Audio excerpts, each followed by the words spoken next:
we're going to start with banked curves, and the easiest one to do is a banked curve with no friction, and then we'll look and see what friction does with banked curves next time. So a banked curve in general is when, the best way I can think of this is if you're driving and you go off an exit ramp that seems to be a pretty big circle. So you're driving along the car and the exit ramp is something like this, going around but elevated. So this is the top view. The side view would be like this, where it's elevated at some kind of angle. And so you would have the car driving along around the curve. Side view will be more like the back of the car. So the easiest way for me to draw banked curves is this way, showing that you're at an angle but you are going around a circle. Okay, the next thing we want to look at with banked curves are the force diagrams. So I want to be able to dissect the diagram a little bit to show you what I mean in terms of what everything is, and then we'll draw the force diagram and we'll see how that all fits together, and I'll end with an example. Okay, so looking at the side view diagram, here's our car, and that's the back of the car. The curve is angled at an angle phi. And the reason I'm calling this phi is because that is relative to the y. So this force diagram is going to be similar to our force diagrams when we were dealing with inclines, but we're going to do something strange. So I'm going to draw my surface with a dotted line. And here's our car in the dot. We know we have weight going down, Fg. We know we have a normal force, that is not a straight line at all. We know we have a normal force perpendicular to the surface, and it tells us that there's no friction. Whenever we used to do forces and we had an object on an incline, what we would always do is break apart Fg to get it in line either parallel or perpendicular to the surface. So what we were doing was making our surface our x-axis. The reason we don't do that with banked curves, here's my surface, here's the center of the circle. We want our forces to be balanced in the direction either parallel or perpendicular to the center of the circle. So in other words, for the force diagram, center is not along the surface, center is over here. So center is always going to be with banked curves either directly right or directly left, and that depends on how you draw your diagram. So if I drew the diagram the other way, so if my angle was this way, then my center would be over here, but because I drew it this way, center is going to the left. So with center to the left, what we need to do is break apart my normal force, not the gravitational force, to get my components in line either parallel or perpendicular with the center. So breaking apart Fn, we have Fnx and Fny. And that cancels out Fn. And again, this is different from what we used to do. This was never wrong to do before. It just made problem solving a lot more complicated. So banked curves are a little bit more complicated to solve, and there's no way around it. And again, the reason we have to do it this way by breaking apart Fn is because we need to have forces in line with the center of the circle. Okay, now let's look and see where the angle phi fits in. If I'm looking at my force diagram, if I'm looking at the actual diagram, my normal force is right here, and we're breaking this normal force apart into Fnx and Fny. My angle phi, and we'll just add an Fg for the heck of it. My angle phi right here is relative to the y-axis. So this right here would be theta, which would make this phi, which would make this theta. So whenever we're dealing with the normal force, this is just like our old problems. Fnx is going to equal Fn cosine theta and Fny is going to equal Fn sine theta, because theta is the angle relative to the x-axis when dealing with our normal force. So nothing new here in terms of finding the x and y components. Whenever you're given the angle of incline, you're going to use 90 minus that angle when dealing with the normal force. So this is messy. Let's try and apply this to a problem. Hopefully it'll make a little bit more sense. This problem is in the Uniform Circular Motion Examples and Practice Problem packet. It's about the 4th or 5th page back, and it says number 1. So it's right after the wrecking ball example. It tells us a 900 kilogram car rounds a curve of radius 78 meters, banked at an angle of 22 degrees. At what speed is the car able to go without using friction? So anytime you have a banked curve problem, I need to see two things. That I always need to see: diagram, give and find, and then the force diagram. So what the diagram for these kinds of problems does is let me know what direction your center of the circle is. So it doesn't matter if you draw it this way or this way. All that matters is that you do draw it and that your force diagram and numbers agree. So I'm going to draw it like this.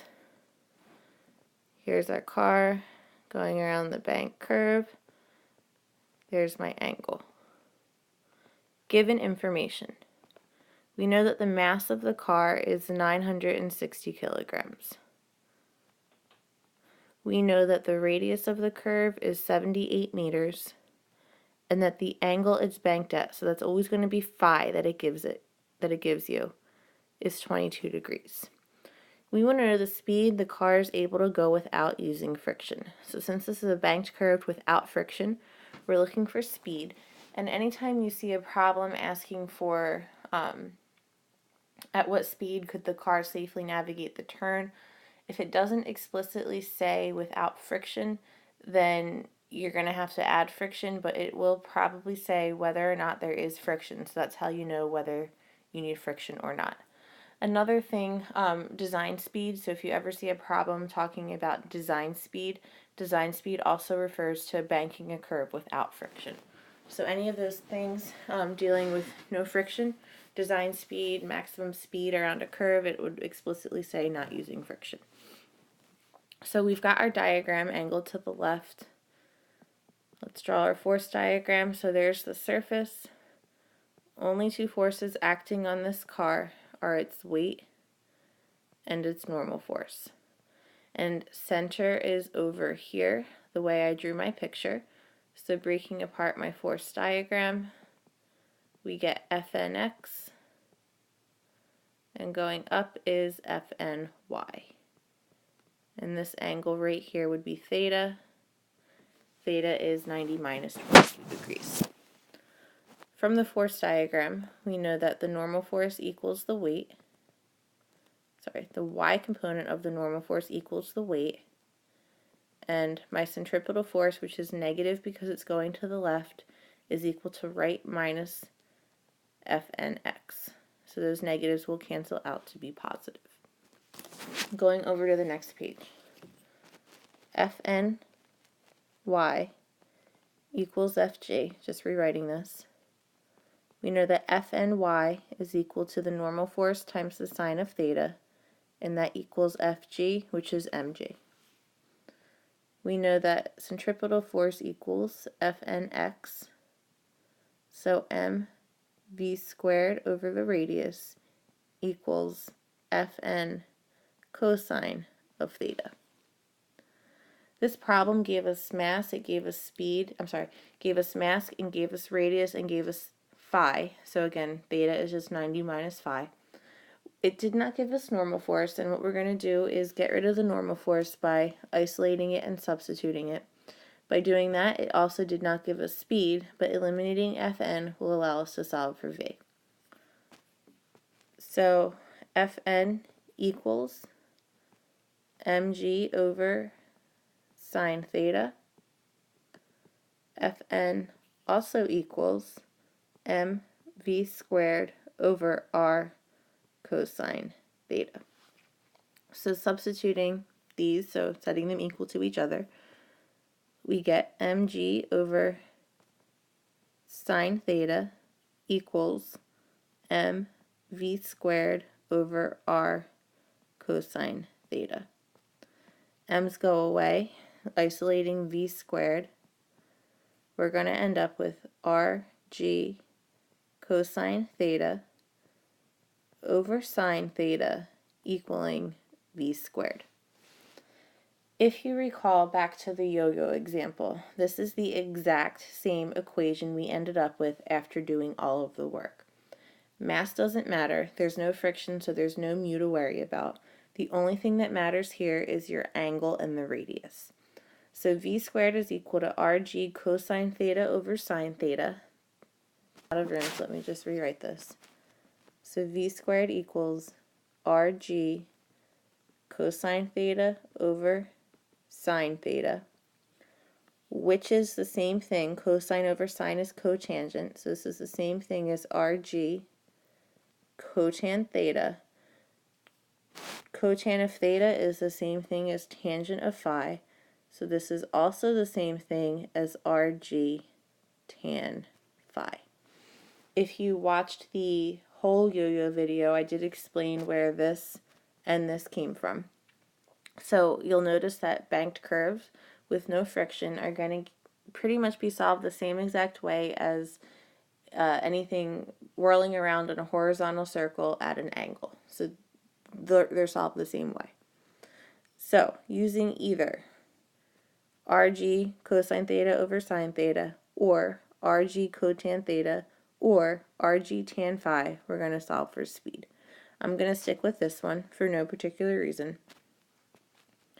So v squared equals the radius it told us was 78 meters times g, 9.8 meters per second squared, times the cosine of 90 minus 22 degrees, which is 68 degrees, divided by the sine of 68 degrees. We get 308.83, keeps on going, meters squared per second squared. Taking the square root of that, because that was v squared, v equals 17.57, keeps on going, meters per second. So the speed that the car can safely go around the curve without having to use friction with 2 sig figs is about equal to 18 meters per second. So anytime you have a banked curve with no friction, yes, you can memorize this or this or this. I don't care if you memorize it, but if you memorize the wrong thing, you're not going to get very much credit. I still need to see your force diagram, I still need to see your actual diagram, and I still need to see your give and find. So again, it's okay with me if you try and memorize this. You will not be given these equations, but feel free to use them if you have them right. I'm going to do the next problem as kind of a solution to the practice, so I would like you to try number 2 on your own, and then you can check the solution through the video, or if you want to see the whole example solved out, just keep on watching. Okay. At what angle should a curve of radius 110 meters be banked if a car is to travel with a speed of 92 kilometers per hour and require no friction? So diagram, here's the car, banking around a curve of a certain angle, phi. So what we are looking for is phi. Our given information, the radius is 110 meters, and the speed is 92 kilometers per hour. And we want to find phi. Force diagram over here, here's center. Only 2 forces acting on this car are the weight and the normal force perpendicular to the surface, breaking this apart into Fnx, which is in the direction of the center, and Fny, which is equal to Fg, and this angle is theta. We know that Fny equals Fg, and we know that the centripetal force equals Fnx. You'll notice that I always derive the equations. That's because I want you to try and get into the habit of deriving things. Again, you can choose to memorize, but it's good to know how to derive these things. So Fny is equal to Fn sine theta, and that equals the weight, mg. Fn is equal to mg over sine theta. Fc equals Fn cosine theta. So mv squared over the radius is equal to Fn cosine theta. Mv squared over r cosine theta equals Fn. You will have problems where you need the normal force. Again, I know that you did not need a normal force for this one, which is why I isolated for Fn. So I'm going to substitute and set these two equal to each other. So we get mg over sine theta equaling mv squared over r cosine theta. M's cancel. You'll notice it didn't even give us a mass, so you didn't need it. And we get gr cosine theta equaling v squared sine theta. I'm looking for an angle, so I want to get all of the thetas over to the same side. So you can either divide cosine by sine or sine by cosine. It doesn't matter. Tangent's a little bit easier to work with in the calculator, so I'm going to divide sine by cosine. So we get gr equals v squared sine theta over cosine theta. Oops. gr over v squared, sine over cosine is tangent, equals tan theta. The inverse tan of gr over v squared will give me theta. And again, we're looking for phi. Phi is equal to 90 degrees minus theta. So just a heads up for when we get there. We were given radius, g is a constant. It gave us the velocity in kilometers per hour. Because g is in units of meters per second squared, we need the velocity to be in units of meters per second. So, quick conversion, we have 92 kilometers per hour times in 1 hour there are 3,600 seconds times in 1 kilometer 1,000 meters. So this will get us into meters per second, and this equals 25.5, keeps on going, meters per second.